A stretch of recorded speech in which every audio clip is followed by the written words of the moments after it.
అన్నాడు. ఇప్పుడు ఏ వయసులో వేయించుకున్నారండి? 7-8 సంవత్సరాలలో వేసుకున్నాడు. ఈ వాస్తవానికి ఇది చూపించకూడదు కానీ కొంత చూపిస్తూ ఉన్నాం. యాక్చువల్లీ ఎలా పోల్చుకున్నారు ఇతనే తేజేష్ అని ఆ మృతదేహం దొరికిన తర్వాత ఐడెంటిఫికేషన్ కోసం ఫ్యామిలీ మెంబర్స్ని తీసుకెళ్ళినప్పుడు ఎలా పోల్చుకున్నారు అంటే మృతదేహం అప్పటికి 5-6 రోజులు అయిపోయింది, నీళ్ళలో పడేశారు కదా, కుళ్ళిపోయింది, పూర్తిగా డీకంపోజ్ అయిపోయింది. అయిపోయిన సందర్భంలో ఎలా ఐడెంటిఫై చేశారు అంటే చేతి మీద ఇది ఒక్కసారి చూడండి, చేతి మీద అమ్మ అని టాటూ వేయించుకున్నాడు ఆయన, పుట్టుమచ్చ వేయించుకున్నారు ఆ చేతి మీద. బాడీ అంతగా డీకంపోజ్ అయిపోయినా కూడా ఆ పుట్టుమచ్చ మాత్రం అలాగే కనపడుతుంది క్లియర్గా. ఇప్పుడు తండ్రి కూడా చెప్తున్నది అదే, ఆ పుట్టుమచ్చ వేయించుకున్నాడు. దాని ఆధారంగానే పోలీసులు ఆ మృతదేహం తేజేశ్వర్దని ఐడెంటిఫై చేశారు. ఎందుకంటే మొహం మొత్తం ఛిద్రం అయిపోయింది, సో బాడీ అంతా కూడా ఉబ్బిపోయి కుళ్ళిపోయిన పరిస్థితిలో ఉంది. అది ఎవరితో కూడా కుళ్ళిపోయి పురుగులు పట్టిన పరిస్థితుల్లో ఉంది. అది పోల్చుకోవడం కూడా చాలా కష్టం.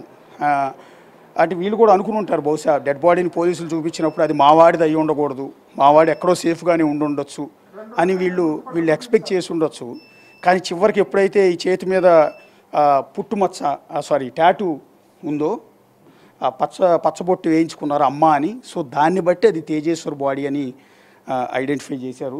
ఒకసారి మీరందరూ కూడా క్షమించాలి మమ్మల్ని, ఎంటైర్ ఫ్యామిలీ తరఫున, ఫ్యామిలీకి మా ఛానల్ తరఫున మిమ్మల్ని క్షమించమని అడుగుతున్నాం. ఇంత బాధలో ఉన్న మిమ్మల్ని ఇక్కడికి వచ్చి మిమ్మల్ని ఏడిపించే ఉద్దేశం కాదు, మీకు న్యాయం చేయాలన్న ఉద్దేశంలో. నాకు మీ నుంచి ఒకటే సార్, వాళ్ళకి తొందరగా శిక్ష పడాలి సార్, ప్లీజ్ సార్. ఎందుకంటే మన చట్టాలు ఎలా ఉన్నాయంటే ఒకసారి ఇన్సిడెంట్ జరిగితే కన్నా ఒక 1 month మాత్రమే గుర్తుపెట్టుకుంటాం, తర్వాత మర్చిపోతున్నాం సార్. ఇలా మనం మర్చిపోవడం ఏమవుతుందంటే అది జరుగుతూనే ఉన్నాయి సార్. ఇంకొక ఫ్యామిలీ, ఇంకో కుటుంబం. ఎందుకండి మొన్న మేఘాలయాలు జరిగింది, అందరం బాధపడ్డాం, దేశం మొత్తం బాధపడింది. ఎందుకంటే మేఘాలయాలో సేమ్ హనీమూన్కి అనే అబ్బాయిని తీసుకెళ్ళి ప్రియుడితో కలిసి అతన్ని చంపించేసిందండి. హనీమూన్ మర్డర్ అని ఇప్పుడు దేశం అంతా డిస్కషన్ నడుస్తోంది. ఆమెని, ఆమె తల్లిని, ఫ్యామిలీ మెంబర్స్ అందరిని అరెస్ట్ చేశారు. అది మర్చిపోకముందు బహుశా నేను అనుకోవటం ఏంటంటే అది చూసుంటుంది. ఎందుకంటే పేపర్లో, టీవీల్లో, యూట్యూబ్ ఛానల్స్లో, సోషల్ మీడియాలో విపరీతమైన పాపులర్ అయింది ఆ హనీమూన్ మర్డర్ అనేది, మేఘాలయాలి. అది చూసి ఇన్స్పైర్ అయ్యి ఈ మర్డర్ చేయించిందని అనుకుంటున్నాం మేము. అంటే ఎక్కడ మారట్లా, ఇన్సిడెంట్ జరుగుతూనే ఉన్నాయి. అదే ఆ హనీమూన్ మర్డర్ చేసిన ఆ తల్లిని ఇమ్మీడియట్గా ఉరిదీసి ఉంటే ఈమెకి భయం వచ్చేది, రేపొద్దు నేను కూడా దొరికిపోతాను, ఉరిదీస్తాను. అది అంటే మన చట్టాలు ఎలా ఉన్నాయంటే సార్ తొందరగా శిక్షించాలి సార్. అది వాయిదా పడుతూ 10-15 ఏళ్ళు, కనీసం 10-15 ఏళ్ళు నడవాలి. వారికి బాధితులుగా మిగిలిపోతున్నాం సార్. వాళ్ళు మాత్రం మంచిగా ఎంజాయ్ చేస్తుంటారు సార్. బెయిల్ వస్తుంది, ఆరాము ఒక 90 daysలో బెయిల్ వస్తుంది, వాళ్ళకి మంచిగా ఎంజాయ్ చేస్తుంటారు సార్. వాళ్ళు మాత్రం బాగా ఇద్దరు బద్దలు తిరుగుతూ ఉంటారు సార్. కానీ చనిపోయిన తల్లికి మాత్రం శోకం అలాగే ఉంటుంది, తల్లిదండ్రులకు మాత్రం శోకం అలాగే ఉంటుంది సార్. అలా జరగకుండా ఉండాలంటే మన చట్టాలు మొత్తం మార్పు చెందాలి సార్. తొందరగా సౌదీ లాంటి చట్టాలు ఎట్లా ఉంటాయి సార్, దొంగతనం చేస్తే చేయరు కదా, ఎరగొడతారు, ప్రాణానికి ప్రాణం అంటే చంపేసి కదా, వాళ్ళకు ప్రాణం తీసేయాల్సిందే సార్. స్పీడ్గా ఒక 1 monthలో అట్లీస్ట్ 1 monthలో అయినా సరే వాళ్ళు ఉరిశిక్ష అనుభవిస్తే కదా ఇంకొకరు చేయకుండా ఉంటారు సార్, ఇంకొక తల్లి శోకం అనేది జరగకుండా ఉంటుంది అనమాట. అట్లా తొందర మీ నుంచి మాకు, మీడియా నుంచి మాకు వచ్చింది అదే సార్. అదే మళ్ళీ అడుగుతున్నాం. పెద్దయినా మీరు కూడా మమ్మల్ని క్షమించాలి, ఈ టైంలో మిమ్మల్ని ఏడిపించాను నేను, మీ హెల్త్ బాగాలేదు అయినా కూడా మళ్ళీ మాట్లాడించి మిమ్మల్ని ఏడిపించాను. అమ్మ మీరు కూడా క్షమించాలి, మానవత్వం ఉండాలి ఈ సందర్భంలో.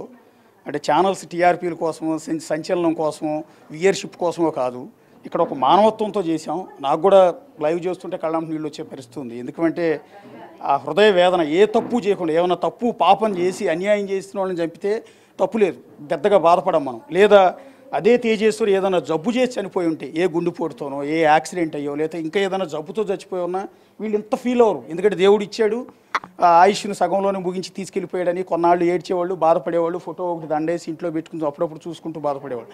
కానీ తన ఏ పాపం తెలియని, అన్యం పుణ్యం ఎరిగిన తన బిడ్డని అన్యాయంగా ఒక అమ్మాయి ఇంత దారుణంగా హత్య చేయించిందన్న విషయాన్ని జీర్ణించుకోలేరు, డైజెస్ట్ చేసుకోలేరు. ఇప్పుడు ఆ తండ్రి చెప్పాను కదా, తండ్రి ఆయన చేతుల మీద పెంచాడు ఆ బిడ్డని, ముగ్గురు బిడ్డల్ని తన చేతుల మీద పెంచాడు. ఇప్పుడు అలాంటి కొడుకు లేకపోయేటప్పటికి ఆ తండ్రి ఎలా ఉన్నాడో చూడండి. తాను కని పెంచి 9 మాసాలు కనిమోసి పెంచిన తల్లి చూడండి ఎంతలా కుంగిపోతోంది, ఏ పరిస్థితిలో ఉందో చూడండి. తన తోడబుట్టి తనతో పాటు కలిసి పెరిగిన తమ్ముడు ఇంత దారుణంగా హత్యకు గురై చివరికి డెడ్ బాడీ ముఖం కూడా చూడలేని పరిస్థితిలో వాడిని చూసామని అక్క ఎంత కుమిలిపోతుందో చూడండి ఒకసారి. అక్క కనీసం చివరిలో ముఖం కూడా చూసుకోలేకపోయారు. తనతో పాటు 32 ఏళ్ల పాటు కలిసి పెరిగిన తమ్ముడిని, తాను కని పెంచిన కొడుకుని, ఆ తల్లిదండ్రులు కానీ, అక్క కానీ, తోడబుట్టిన ఈ ట్విన్స్లో బ్రదర్ అయిన ఆయన కానీ కనీసం చివరి నిమిషాల్లో ముఖాన్ని కూడా చూడలేకపోయారు. ఎందుకంటే ముఖం ఆ రకంగా కుళ్ళిపోయి ఆ రకంగా ఉబ్బిపోయి భయంకరంగా ఉన్న పరిస్థితుల్లో వాళ్ళు చూసుకోవాల్సి అంత్యక్రియలు చేయాల్సి వచ్చింది. ఈ కష్టం ఇంకా ఏ కుటుంబానికి కూడా రాకూడదు. చూస్తున్న జనం కూడా దయచేసి మమ్మల్ని క్షమించాలి. ఇంతసేపు ఈ కుటుంబంతో మాట్లాడిచ్చినందుకు ఈ ఆవేదన బయట ప్రపంచానికి తెలియాలన్న ఉద్దేశంతో ఇంతసేపు వాళ్ళని ఏడిపించాం. మేము ఇంతసేపు వాళ్ళతో మాట్లాడిచ్చాం. ఈ ఆవేదన ఎందుకంటే పోయిన తేజేశ్వర్ రాడు. మేము ఎన్ని కథనాలు టెలికాస్ట్ చేసినా ఎంతసేపు టీవీలో చూపించినా తేజేశ్వర్ని మేము తెచ్చేవాళ్ళం. కానీ అల్టిమేట్గా మేము చేయగలిగింది ఇది ప్రపంచానికి చెప్పడం ద్వారా ఇంకో తేజేశ్వరు ఎక్కడా కూడా బలి కాకుండా ఇలాంటి దుర్మార్గపు ఆడవాళ్ల చేతుల్లో, ఇలాంటి నీచమైన ఆడవాళ్ల చేతుల్లో ఇంకో మగాడు బలి కాకుండా ఇంకో కుటుంబం ఇలాంటి కన్నీటి శోక సందర్భం నిలిచిపోకుండా ఉండటానికి అడ్డుకట్ట వేయడానికి ఇదంతా కూడా టెలికాస్ట్ చేస్తూ ఉన్నాం. న్యాయస్థానాలని రిక్వెస్ట్ చేసుకుంటూ ఉన్నాం, పోలీసుల్ని రిక్వెస్ట్ చేసుకుంటూ ఉన్నాం సీరియస్ యాక్షన్ తీసుకోమని. అది చెప్పే క్రమంలోనే ఈ కుటుంబ ఆవేదన మొత్తాన్ని కూడా ప్రపంచానికి తెలియజెప్పే ప్రయత్నం, ఈ కుటుంబానికి ఎంతో కొంత న్యాయం చేసే ఉద్దేశంలోనే ఇంతసేపు వాళ్ళందరినీ కూడా మాట్లాడిచ్చాము. అందుకని ఆ కుటుంబాన్ని మేము అడుగుతున్నాం, రిక్వెస్ట్ మన్నించమని, మమ్మల్ని క్షమించమని అడుగుతూ ఉన్నాం. అట్లాగే చూస్తున్న జనాన్ని కూడా క్షమించమని అడుగుతూ ఉన్నాం. ఇది కేవలం రేటింగ్స్ కోసం చేసింది కాదు, మానవత్వంతో ఇంకో తప్పు జరగకూడదు, ఇంకో ప్రాణం బలవకూడదు అనేది అంతా కూడా చేశాము. ఈ పరిస్థితి ఇంకా ఏ కుటుంబానికి రాకూడదని మళ్ళీ కోరుకుంటూ ఈ లైవ్ ముగిస్తూ ఉన్నాం ఇంతటితో. Right, thank you, Ashok.